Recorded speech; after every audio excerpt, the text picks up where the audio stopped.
حلق طار من الفرح عمي تبون، مش بالعيد ولا لتعظيم شعائر الله، فقط لأنه الكفيل الفرنسي هنأه.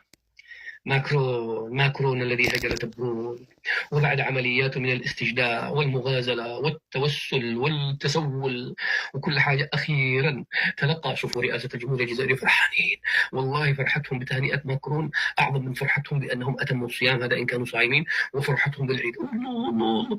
رئاسة الجمهورية تلقى الرئيس الجمهورية السيد عبد المجيد تبون مساء هذا اليوم اتصالا هاتفيا من نظيره فخامة الرئيس إيمانويل ماكرون رئيس الجمهورية الفرنسية. مبروك يا عم تبون، ألف ألف مبروك، تقبل الله منا ومنكم صالح الأعمال، وتعيد وتعود، الله يجعل عام خير وبركة. وأعتقد إن شاء الله كل شيء متراكم إن شاء الله، نتيجة إنه في عيد أعياد ومناسبات مرت، عندما تلقى ماكرون هم جاهزين لك، لما يلقاك بيعمل لك الشفطات والحجامة على كيفك.